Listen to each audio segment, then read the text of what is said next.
Koi was about to jump into a pool to surprise her boyfriend, unaware that he was already in serious trouble. He immediately tried to stop her, but Koi suddenly slipped, hit her head hard on the diving board and plunged into the water unconscious. Day swam to her as fast as he could, pulled her onto a floating air mattress and noticed she was bleeding heavily. He dove down, retrieved a silk scarf from the pool bottom and used it to wrap her head, trying to slow the bleeding. He yelled desperately for help and his dog Lucky barked alongside him, but no one heard them since the pool had been abandoned for years. A few hours before the accident, Day had gone there for a swim. Without his knowledge, someone had opened the drain valve and the water began rapidly flowing out. It wasn't until Lucky's barking woke him that Day realized half the water had already disappeared. He rushed to the pool's edge and discovered there were no ladders. The tiled walls were smooth and slippery, offering no grip. He tried using the floating mattress to elevate himself, but it wasn't high enough. Then he spotted his phone reflection lying just at the edge of the pool. He took off his bathrobe's belt, tied it to his glasses, and tried to hook the phone down. But no matter how many times he tried, he failed to grab it. With no other way out, he shouted as loud as he could for help, but nobody was nearby. Just then, his phone began to vibrate. Koi was calling him. The vibration pushed the phone closer to the edge. Hope surged in Day. As he reached for the phone, Lucky lost his footing and began slipping into the pool. Day was torn between trying to grab the phone or saving Lucky. Without hesitation, he chose his dog. He used the air mattress to support Lucky's legs, giving him the lift he needed to get back up. But when Day turned back, the phone slipped and fell into the pool.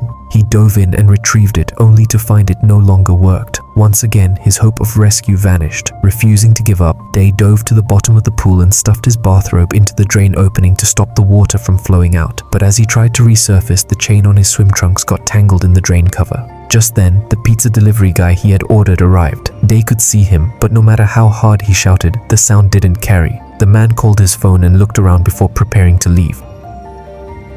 With one final push, Day tore the chain free and surfaced, shouting for help again, but his cries were drowned out by the roar of the man's motorcycle. Completely worn out, Day collapsed on the floating mattress and waited. Hours passed. When Koi couldn't reach him by phone, she came to check on him. Seeing him floating silently in the pool, she thought he was resting and tried to surprise him. She took a running leap, repeating the tragic scene from earlier. As night fell, Koi remained unconscious, her head still bleeding. Suddenly, Lucky started barking toward the entrance. Day turned and saw a crocodile creeping into the pool area.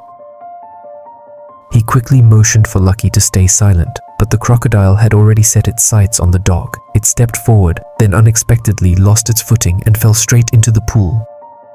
Day scanned the water for the creature but couldn't spot it. Not knowing where the crocodile was made things worse. He pulled Koi and the mattress farther away and stood watch from atop a couch, alert for the crocodile's next move. Strangely, the crocodile didn't attack and seemed uninterested in them. By morning, the pool was almost completely drained and the crocodile watched them with unblinking eyes. Koi's wound still needed to be cleaned and rewrapped. That's when Day spotted the crocodile had a roll of tape clutched in its jaws. He crept toward it, hoping to retrieve the tape. He stretched out his hand, but just then, the crocodile opened its eyes. In a flash, Day snatched the roll away before the jaws snapped shut. He hurried back to Koi and used the tape to bandage her head again. They had now been trapped in the drained pool for 2 full days.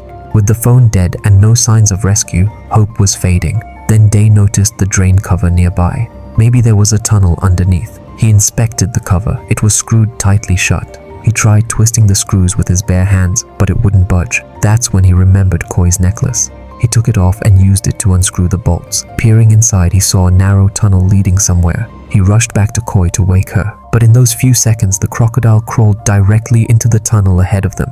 Day stood outside the sewer for what felt like an eternity, waiting for the crocodile to emerge, but it never did. Seeing Koi lying unconscious, he realized time was running out. He jumped down into the tunnel and blindly chose a direction, completely unsure of where the predator might be lurking. Miraculously, he stumbled upon an exit, but it was locked. Day began shouting for help, unaware that the crocodile had already returned to the pool, making its way toward Koi. Lucky sensed the threat and barked frantically. Through a mirror, Day spotted the movement and didn't waste a second. He bolted back.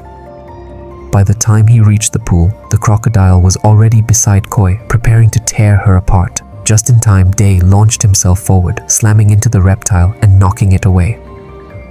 As night fell, Koi finally opened her eyes, but their situation remained dire. No food, no water, and no way out. The next day, they noticed the crocodile remained motionless in one spot for the entire day and realized she had just laid eggs. At that exact moment, Day fainted from exhaustion. As his body hit the floor, the crocodile crept closer.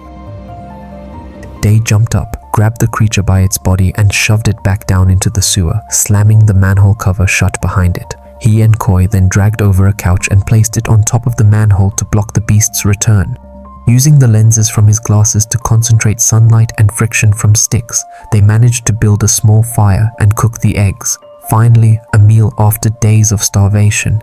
They then tried stacking the couch to build a human ladder to escape, but the pool walls were over 6 meters high. Reluctantly, they gave up and decided to try the sewer again.